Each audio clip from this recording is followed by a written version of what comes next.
¿En qué momento usted, digamos, deja de ser periodista, aunque en realidad no deja de ser periodista en ningún momento del conflicto bélico, pero en qué momento se prueba el traje de soldado de alguna manera, incluso llega a disparar un cañón? ¿En qué momento dice yo tengo que tomar parte de esto? No, de entrada, cuando llegamos con mi camarógrafo Lamela a las islas, nos sentíamos obviamente primero argentinos antes que periodistas y lo primero que hicimos fue pedir armas para participar en la defensa, una cosa medio ingenua, pero que era honesta. Una vez bajo un bombardeo, el camarógrafo mío me dijo, mira, estuve pensando, si acá hay 10.000 tipos defendiendo las islas, yo soy el 10.001. Era una sensación que teníamos en ese momento. Por supuesto los militares se nos rieron en la cara, no nos iban a dar armas ni nada por el estilo, y de casualidad, porque yo insistía, en medio de un combate de artillería, un oficial, el teniente Caballero, me dio el honor de disparar un cañón, lo cual no me convierte en combatiente de ninguna manera, pero siempre digo que creo que simboliza a los 200.000 voluntarios civiles que se anotaron para ir a las islas a defender la soberanía y que no los dejaron ir. Nicolás, ¿por qué, a ver, una pregunta con todo respeto, ¿no? ¿Por qué después del enfrentamiento bélico, Nicolás Gazanseu desaparece de los medios? Es decir, ¿por voluntad propia, porque no te contrataron más, porque te fuiste del país? Contanos un poquito. No, empezó al día siguiente de la caída de Puerto Argentino el fenómeno conocido como desmalvinización, que es una forma de censura, había que tapar. Por distintos motivos, el gobierno militar y después los civiles taparon. A los soldados los escondieron cuando volvieron, los llevaron entre gallos y medianoche a sus casas, en trenes y colectivos ocultos de las ventanas tapadas con papel de diario, y lo mío era un coletazo de la desmalvinización. Había un general muy bruto, que era el hombre fuerte del momento, después de la caída de Galtieri, que se llamaba Nicolaides. Nicolaides dijo, Malvinas no existió.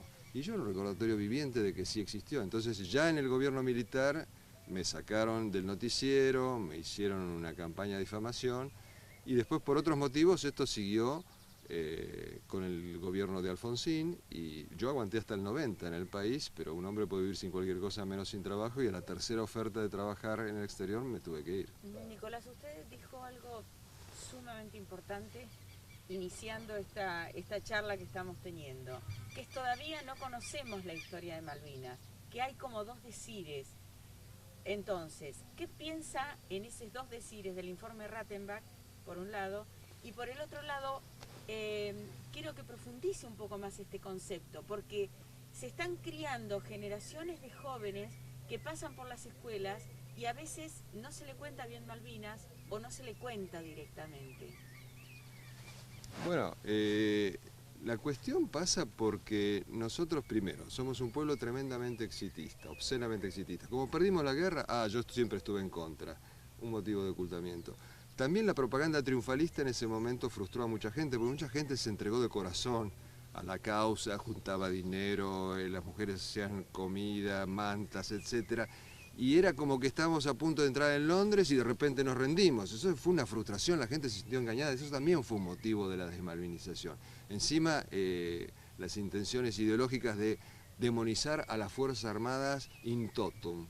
Como veníamos de un fenómeno totalmente distinto al de Malvinas, que fue la represión ilegal e inmoral del proceso, entonces reivindicar a los guerreros de Malvinas que habían combatido limpiamente era reivindicar parte de las Fuerzas Armadas. Ideológicamente eso no convenía. ¿Cómo analiza hoy a la distancia el rol de los generales de la Armada? Porque alguna vez también dijo que Menéndez, por ejemplo, defendía más a los kelpers que a los soldados argentinos. Bueno, eso es muy evidente. En las islas había 300.000 ovejas que él prohibió carnear y los soldados pasaban hambre, que hubiera sido mitigado si se hubiera permitido carnear las ovejas en vez de castigarlos cuando carneaban una. Fuimos la tropa de ocupación más extraña del mundo. Menéndez prohibió a los soldados abastecerse en las tiendas de los kelpers para evitar el desabastecimiento de los kelpers. Una desidia total, un desinterés total por su propia tropa en aras de manifestar un respeto al enemigo, porque los kelpers eran el enemigo, se comunicaban con la flota, le pasaban información sobre nuestros soldados y él no hacía nada. La gente de inteligencia le decía, están comunicándose con la flota desde una radio que está montada ahí. Bueno, bajen la antena. Bajaban la antena, se iba el jeep argentino y subían la antena de nuevo y seguían comunicándose. Nicolás, en la cobertura, ¿cuándo sentiste vos que perdíamos la guerra? Mira, yo me di cuenta, primero el desembarco, el 21 de mayo, cuando se produjo el desembarco, yo le pregunto a Menéndez, ¿estamos contraatacando por tierra? Me dice, por supuesto, me mentía, había 40 hombres del teniente Esteban, enfrentando 2.500 ingleses que desembarcaban. Y vos sabés que cuando se hace una cabecera de playa es el comienzo del fin generalmente, a menos que la arrases, pero no había intención de arrasarla.